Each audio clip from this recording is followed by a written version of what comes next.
ಸಂವಿಧಾನ ಭಾಗ 2. ಭಾರತ ಸ್ವಾತಂತ್ರ್ಯ ಆಗಸ್ಟ್ 15, 1947. ಗಣರಾಜ್ಯ ಅಂಗೀಕಾರ ಜನವರಿ 26, 1950. ಭಾರತದ ಮೊದಲ ರಾಷ್ಟ್ರಪತಿ ಬಾಬು ರಾಜೇಂದ್ರ ಪ್ರಸಾದ್. ಮೊದಲ ಸಾರ್ವತ್ರಿಕ ಚುನಾವಣೆಗಳು ನಡೆದ ವರ್ಷ 1951-52. ಮೊದಲ ಲೋಕಸಭೆ ಫಾರ್ಮ್ ಆಗಿದ್ದು 1952 ಏಪ್ರಿಲ್ನಲ್ಲಿ.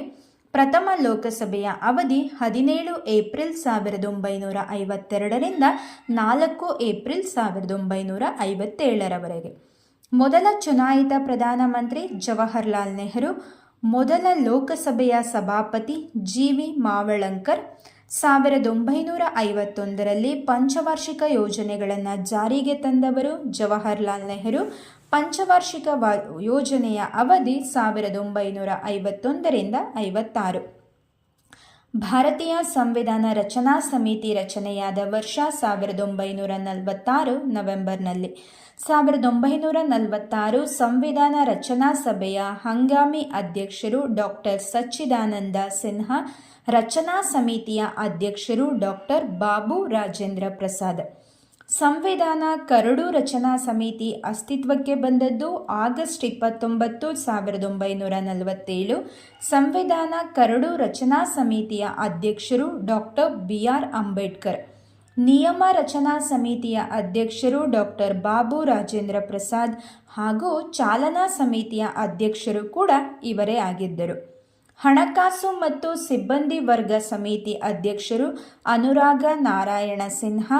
ಯೋಗ್ಯತಾ ಪತ್ರಗಳ ಸಮಿತಿ ಅಧ್ಯಕ್ಷರು ಅಲ್ಲಾಡಿ ಕೃಷ್ಣಸ್ವಾಮಿ ಅಯ್ಯರ್. ಗೃಹ ಸಮಿತಿ ಅಧ್ಯಕ್ಷರು ಪಿ. ಪಟ್ಟಾಭಿ ಸೀತಾರಾಮಯ್ಯ.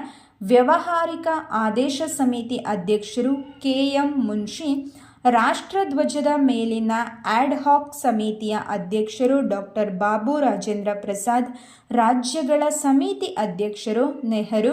ಬುಡಕಟ್ಟು ಮತ್ತು ಪ್ರತಿಬಂಧಿತ ಸ್ಥಳಗಳ ಸಮಿತಿ ಅಧ್ಯಕ್ಷರು ಸರ್ದಾರ್ ವಲ್ಲಭಭಾಯ್ ಪಟೇಲ್. ಅಲ್ಪಸಂಖ್ಯಾತರ ಉಪಸಮಿತಿ ಅಧ್ಯಕ್ಷರು ಎಚ್.ಸಿ. ಮುಖರ್ಜಿ. ಮೂಲಭೂತ ಹಕ್ಕುಗಳ ಉಪಸಮಿತಿ ಅಧ್ಯಕ್ಷರು ಜೆ.ಬಿ. ಕೃಪಾಲನಿ. ಒಕ್ಕೂಟ ಅಧಿಕಾರಗಳ ಸಮಿತಿ ಅಧ್ಯಕ್ಷರು ಜವಾಹರ್ಲಾಲ್ ನೆಹರು. ಸಾರ್ವಜನಿಕ ಸೇವಾ ಆಯೋಗದ ಬಗ್ಗೆ ವಿವರ ನೀಡುವ ವಿಧಿಗಳು 315ರಿಂದ 323ನೇ ವಿಧಿಗಳು. ಲೋಕಸಭೆಯ ಚುನಾಯಿತ ಮತ್ತು ಚುನಾಯಿತವಲ್ಲದ ಅಧಿಕಾರಗಳು 93ನೇ ವಿಧಿಯಲ್ಲಿವೆ. 61ನೇ ತಿದ್ದುಪಡಿಯಲ್ಲಿ ಮತದಾನದ ಕನಿಷ್ಠ ವಯಸ್ಸನ್ನು 21ರಿಂದ 18ಕ್ಕೆ ಇಳಿಸಲಾಯಿತು. ಮೂಲ ಸಂವಿಧಾನದಲ್ಲಿ 395 ವಿಧಿಗಳು, 8